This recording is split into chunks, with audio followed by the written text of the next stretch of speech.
The next place, of course, is to minimise the demand of the appliances. And you've got your hand next to one of the appliances that makes the net zero project possible, and that's the induction cooktop. So induction cooktop, approximately 55%, they say, more efficient than a gas cooktop because the energy goes straight into the pan. It doesn't go around the sides like it does with a gas cooktop.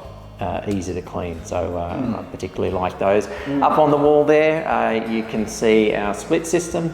That's a Dakin. I think it's 3 stars heating, 5 stars cooling, which is very good in this climate. It's another technology that has been revolutionised over the last 10 years. I remember when I first started this, if you put an aircon in, you'd be lambasted by the sustainability community. Yeah, I mean, we've been talking about this for a long time, and as you said before, if you put an air conditioning system in, it was like talking about the devil, in that sort of sense. But you're absolutely right. They've changed quite considerably now, and an efficient way of providing heating and cooling for this area of the house. Extremely efficient. It uses about a third of the power of conventional heating and cooling.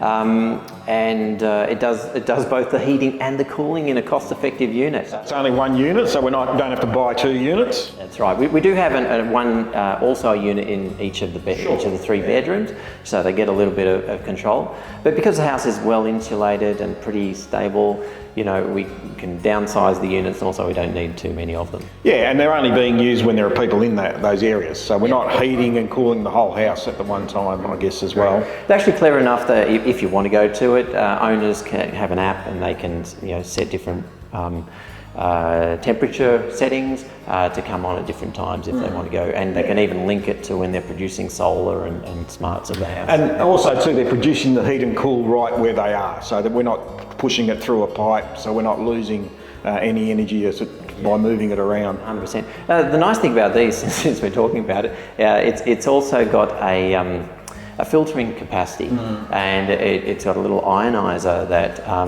can break down viruses and bacteria and VOC, so we can start looking at healthy homes. And I noticed too in here, Jeremy, you've got a ceiling fan. Still, we've got the old ceiling fan. There's nothing as energy efficient as just turning on a ceiling fan. For a few watts, you get 3 degrees of cooling across your skin, and often that's all it takes in summer, just to cool you down to a comfortable temperature, especially in a place like this. The other thing you can do, take off your shoes and socks, and you'll lose a little bit of heat to the concrete, and you'll be very comfortable, very low energy cooling. And the concrete's also providing thermal mass, isn't it? So it's helping to moderate the internal temperature.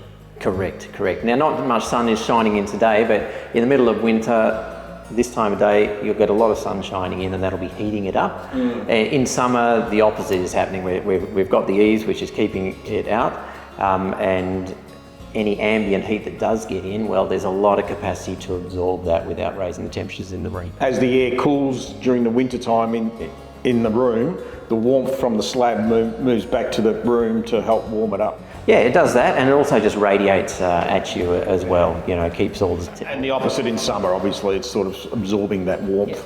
Yeah, so it's good to have a little bit, and a slab is a really cost-effective way to do it. In fact, underneath, this is a suspended slab because we're on a bit of a slope here.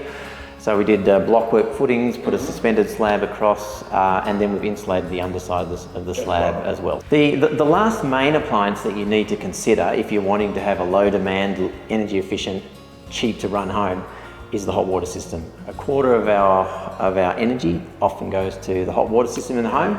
So come with me, I'm going to show you what we've done.